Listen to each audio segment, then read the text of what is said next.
Guilt and acceptance. We work with this on a daily basis, or at least we should be. So, why is it that it's so hard? Got a great email here. Let's jump into it. Roll it.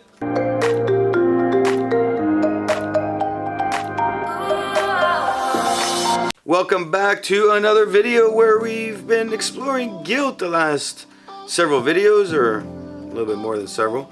And we're looking at this whole idea behind how guilt all fits in the day-to-day and how we can deal with it so that we can keep moving forward in the direction of that mission and purpose we're after. Got a great email here from somebody who's been struggling with guilt and trying to figure out what are the different ways to handle the guilt. So let's jump into it. Hi Nikos, I have big guilt. I usually deal with it by holding it in. I feel guilty for everything. I have seen counseling times before and it usually doesn't help, or it helps for a bit. I was wondering if you have seen this before, what would you recommend? Alright, so right off the bat, you're talking about guilt and how you go and you see these people, they're helping you through different things, but then guilt pops back in and you're finding yourself holding it in more than anything. That's clearly right away something that you've identified. So how do you work on this? When you're in a situation where you've started identifying certain aspects of your different issues that you're having, especially when it comes to guilt, the question then begs, have you sat there, written down everything for 2, 3 weeks, 4 weeks, 6 weeks, 2 months, and really gathered up all the data you need to really go back to the counselors you've been seeing and focus on certain things that will help you with what you're dealing with? Because the question really begs, if you've gone to see these counselors and you're rotating through them, because you're saying many counselors here, have you worked with them for a certain amount of time? How long was it? And did you actually try to implement the things they were telling you to implement? The question really begs, what are your patterns that you're finding?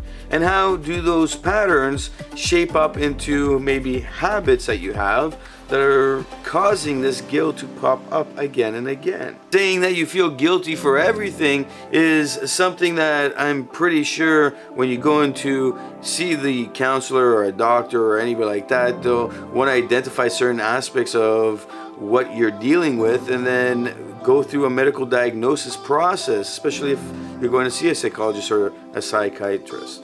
The question really begs though, what is the level of guilt that you're experiencing? Is it all the same? Do you feel completely guilty on everything? Or is it variable degrees, but then this guilt has shaped up into this bad habit where you turn it into a failure mentality? I was talking about this in another video where we look at it and we say, okay, we're going through this process, failure mentality picks up, and then all of a sudden you're continuing to work in this method of negativity where everything's your guilt. In this case, you got to ask yourself, what have they recommended you do? Have you implemented them? And how well have they worked? And you need to be truthful to yourself.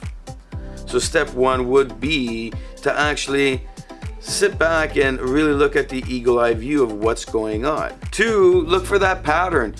Take a month, take 2 months, and be okay with yourself feeling that you're going through whatever you're going through, and that's okay for now because we need to figure this out. And look for the patterns. When is this guilt coming up? How is this guilt looking? What's the level of the guilt? Why is this guilt here and why is it not going away? What occurred before and after as this guilt took its shape and its form? And if you find this pattern and the pattern is there, well, now it's a good way to go back to the counselors and say, I found a pattern. However, what I do before is look at everything they told me to do and ask myself, did I actually apply what they were telling me to do in a way where this pattern I've discovered, it would help? And if it's not enough, do you need to go start that up again? Go back to the counselors you've been talking to and say, hey, I've tried all this. This is what I've found. This is what I'm seeing.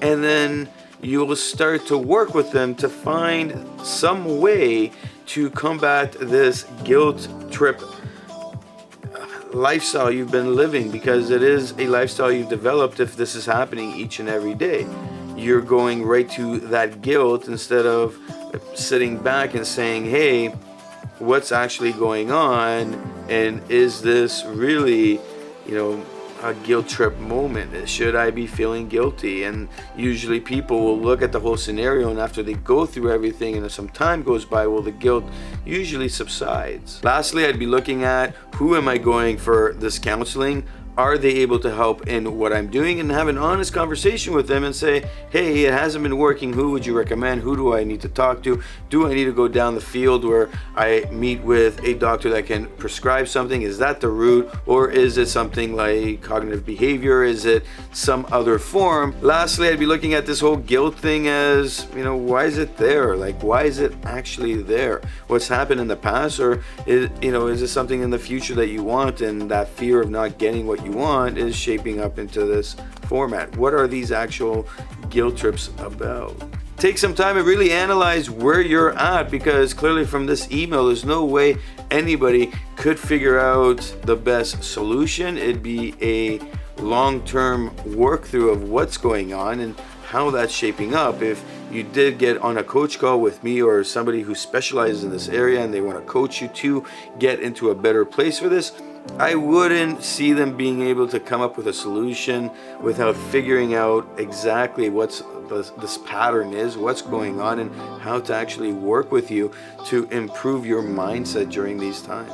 My name is Nikos Rentas. This is mentorsapproach.com. Hit a like, hit a subscribe if you like what you saw, and of course, leave a comment below. Maybe you've been through what this person is going through, and who knows, maybe your comment can save a life.